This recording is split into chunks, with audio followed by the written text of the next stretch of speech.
안녕하세요. 피지오프입니다. 네, 선생님들 정말 오랜만에 또 인사드리게 됐습니다. 이번 영상에서는요, 트랜스버스 업도미니스 그리고 펠빅 플로어 머슬 컨트랙션을 활용한 만성 엉덩이 통증을 접근하는 방법을 조금 여러분들께 설명드리고자 합니다. 정말 1년 혹은 그 이상 엉덩이 통증을 경험하고 있는 환자분들을 만나시게 되면요. 사실 치료 기간이 굉장히 길어질 수가 있습니다. 그런데 어떻게 하면 조금 더 효율적이고 어떻게 하면 더 본질적인 부분에 접근할 수 있을까 하는 이런 고민을 하면서 우리가 펠빅 플로어 머슬에 대한 이해, 그리고 펠빅 플로어 머슬과 트랜스버스 업도미니스, 그리고 멀티피더스와의 관계, 적어도 이 세 가지 그룹에 대한 상호 관계는 우리가 충분히 이해하고 계속해서 치료적인 경험을 통해서 이런 부분들이 미세하게 이렇게 적용하게 될 때 또 복횡근이나 골반저근이나 이런 부분이 반응하는구나라는 점들을 우리가 조금 생각할 수 있어야 됩니다. 그래서 제가 한 가지 좀 케이스를 가져왔는데요.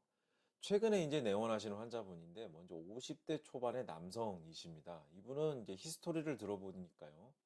처음에는 이제 좌측 엉덩이가 아파서 내원하셨다 이렇게 얘기를 했는데 히스토리를 조금 더 들어보고 싶어서 예전에는 좀 어떠셨는지 이런 얘기를 들어보고 또 그런 얘기를 듣는 와중에 이제 근육들을 하나하나 팔페이션 하다 보니 멀티피더스 쪽이 굉장히 딱딱한, 예,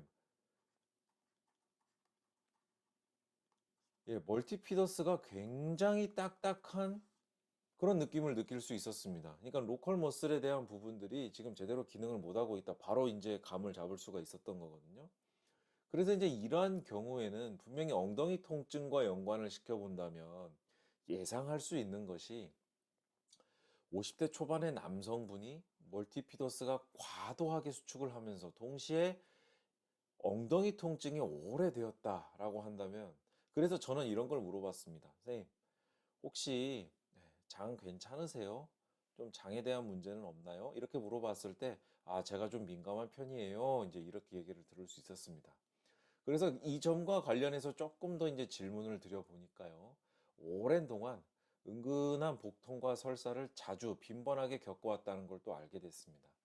자, 이 점이 굉장히 좀 중요할 수가 있는데요. 특히 이러한 내과적인 문제를 갖고 있는 환자분들 같은 경우는요. 항문 주변부가 과긴장되는 경우가 많습니다. 그리고 여기에 더해서 복부 긴장이 높은 경우가 또 많죠. 왜냐하면 근무를 하실 때나 혹은 학생들의 경우도 비슷한데요. 언제 복통이 오거나 또 신호가 올지 모르거든요. 특히 은근히 복통이 있으신 분들은요. 이게 오래되면 오래될수록 복부 긴장도가 높아집니다. 사실 복부 긴장도가 높아지면 어떻게 되죠? IAP가 이제 상승하게 되고요. 복부를 통해서 IAP를 높여버리니까 당연히 뭐가 약해지냐면 TRA가 쓸 일이 없어지기 때문에 TRA가 이제 약해지는 거죠. 그래서 은근한 복통과 설사를 오랜 동안 경험하시는 분들은 자, 항문 주위 근육의 과긴장, 그리고 복부 주변의 과긴장, 이런 부분들이 있다라는 것을 우리가 염두에 두실 필요가 있습니다. 그래서 이 환자분이 어떻게 치료를 해 오셨는가 이제 이 점을 좀 여쭤보니까요. 3년 전에는 오른쪽 엉덩이 통증으로 치료를 받으신 병력이 있으시더라고요. 이제 그때요 좀 여쭤보니까 그때 기억으로는 딱 손가락으로 짚었던 부위가 이제 이상근 주위, 그리고 이때 충분히 치료를 했지만 그래도 많이 좋아졌지만 그래도 통증이 완전히 없어지진 않았다라고 얘기를 하셨습니다.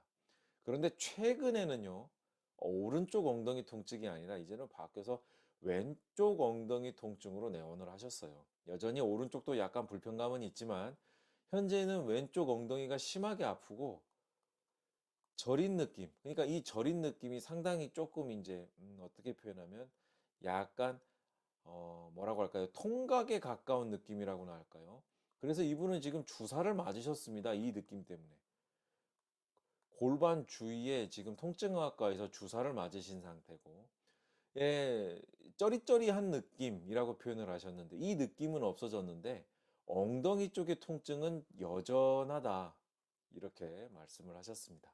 그래서 이러한 통증으로 지금 내원을 하신 경우인데요. 저는 그래서 일단 먼저 생각을 한 것이 요렇게 가상의 선을 그었을 때 펠빅 플로어 머슬의 후방은 곽인장이 돼 있을 것이다 라는 점을 염두에 두고 이제 치료에 대한 방법들을 머릿속으로 생각하기 시작했습니다. 자, 가상의 선을 그었을 때요, 펠빅 플로어 머슬의 후방이 곽인장돼 있다라는 거는 뭘 의미하는 걸까요? 아, 그렇죠. 분명히 이 환자분이 문제를 갖고 있고 이 펠빅 플로어 후방에 대한 부분에 곽인장을 해소시켜 주기 위해서는, 이완을 시켜 주기 위해서는요, 무엇이 필요하다? IAP 조절 능력에 대한 회복. 이게 필요하겠죠. 그런데 그렇게 하기 위해서는 TRA에 대한 회복 훈련이 필요한데, TRA 회복 훈련을 하기 위해서는 결국엔 또 뭘 써야 되냐면 펠빅 플로어 머슬 수축을 활용해야 한다는 겁니다. 자, 그러면 이때 여기서 우리는 자, 펠빅 플로어 머슬 수축을 하기 위해서요. 여러분들 큐잉을 어떻게 하시겠습니까? 자, 환자분 항문 쪽에 관략근을 살짝 조여 보세요. 이렇게 하시겠어요? 이미 이 환자분은요. 오래된 내과적인 문제, 그리고 장트러블로 인해서 항문 관략근 주변이 이미 곽인장되어 있는 분이에요. 그런데 여전히 우리는 TRA에 대한 회복 훈련에 대한 부분만 생각한 나머지 항문 관략근 조여보세요 이렇게 큐잉하시겠습니까? 자, 그렇다면 우리는 이 환자분에 대한 문진을 한 의미가 없죠. 자, 우리는요 이럴 때는 어떻게 조금 컨트롤할 수 있고 핸들링할 수 있냐면요, 항문 관략근 주변이 아니라요, 요도 관략근 주변을 수축하는 방식으로 TRA 회복 훈련에 접근할 수 있습니다. 그렇게 해서 결론적으로 어떻게 큐잉해야 되냐면 환자분 소변을 참는 것처럼 생식기 주변에 힘을 살짝 줘 보세요. 자, 이렇게 큐잉할 수 있겠죠. 어떻게요? 항문 주변이 아니라 요도 관략근 주변에 힘을 주기 해서 TRA 아이솔레이션 혹은 TRA 회복 훈련을 시작을 하는 겁니다. 자, 이렇게 될 때에는요, 힘이 어디에 실리냐면 제가 지금 여기 노란색으로 이제 표시를 해 드릴 건데요. 힘이 어디에 실리냐면 이 부분에 실립니다. 자, 이 부분에 실리는데요. 이 부분에 실리는 힘이 이제 하복부. 그래서 이제 배꼽까지 힘이 실렸다 하면 잘못된 거예요. 바로 배꼽에 힘이 실리기 직전, 딱 여기 퓨빅 심피시스에만 힘이 딱 머물러야 제대로 된 펠빅 플로어 전방에 힘이 실린 겁니다. 실제로 초음파로 보게 되면은 요도 관략근 쪽 주위를 우리가 소변 살짝 참아보세요 하게 될 때요, TRA가 살짝 힘을 먹거든요. 실제로 초음파로 보면 이렇게 돼요. 그래서 항문 관략근 큐잉, 그리고 요도 관략근 큐잉, 이런 부분들을요, 환자의 히스토리에 따라서 적절하게 활용하실 수 있습니다.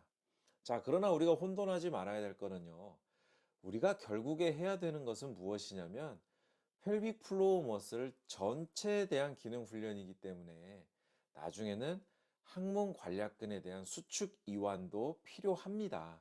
그러나 1차적으로 주된 부분 IAP 회복 능력을 키우기 위해서 TRA가 먼저 써야 되기 때문에 이 부분이 중요한 거죠.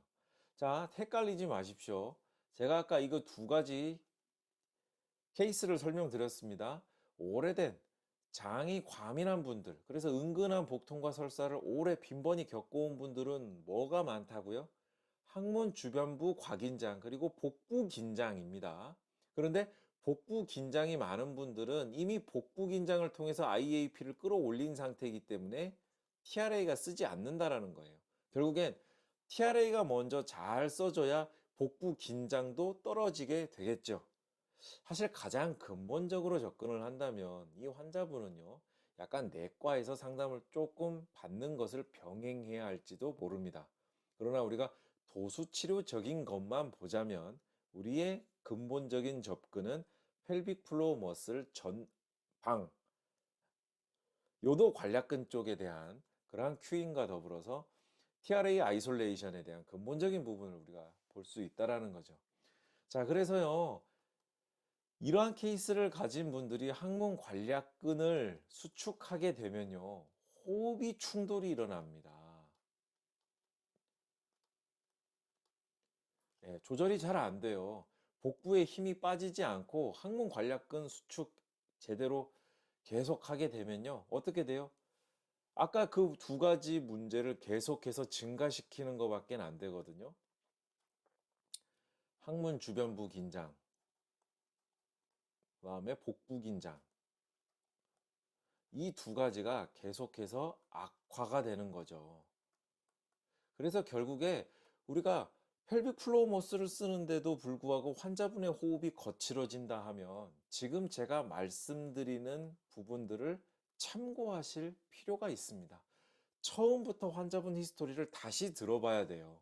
혹은 항문 주변부 관략근 이 주변부를 써서 지금 내가 큐잉을 하고 있는 건지 아니면 요도 관략근 주변부 펠빅 플로어 머슬을 지금 활용해서 지금 큐잉을 하고 있는 건지 이런 부분들을 좀 세분화해서 확인을 하실 필요가 있습니다.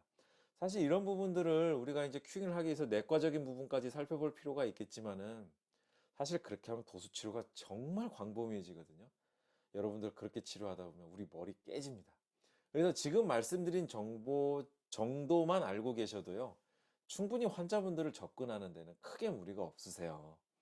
자, 그래서 이제 우리가 펠빅 플로어 머슬 전방부 이쪽에 힘이 쭉 실리면서 펠빅 TRA의 방향이 수축 방향이 이렇게 이제 오게 되고요.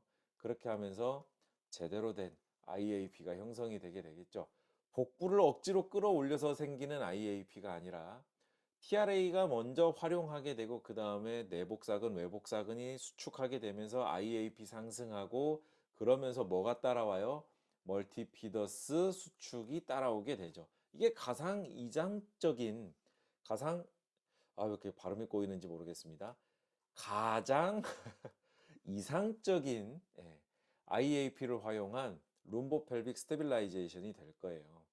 자, 그래서 지금 방금 이제 케이스로 말씀드린 이러한 케이스에 해당하는 환자분들을 여러분들이 만나시게 되면요.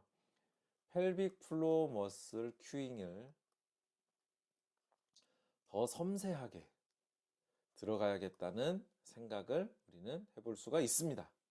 자, 그러면서 동시에요. IAP가 복부 전체를 통해서 억지로 끌어올려지게 되면 복행근은 잘 쓰지 않는다라는 사실도 염두에 두시기 바랍니다. 그래서 제대로 된 패턴을 만들어 주는 것이 중요하고요. 이런 과정들이 계속 되풀이됨에 따라서 엉덩이 통증은 감소하게 됩니다. 이건 분명한 사실이에요. 그래서요, 이러한 과정들이 쉽게 되는 것이 아니기 때문에요. 만성 엉덩이 통증, 뭐 1년 내지 2년 정도 이렇게 된 분들 도수 치료할 때는요, 충분한 시간이 필요합니다. 그래서 환자분들에게 설명을 해드릴 때요, 이게 디스크성 통증이나 혹은 단순히 어떤 관절의 퇴행적인 문제가 아니라 전반적인 우리 코어 기능을 약화된 부분들을 다시 끌어올리고 컨트롤하는 이런 부분들을 충분히 잘 설명해 주신다면 시간이 좀 걸리더라도 환자분이 지치지 않고 분명히 우리의 가이드대로 따라올 수 있을 겁니다.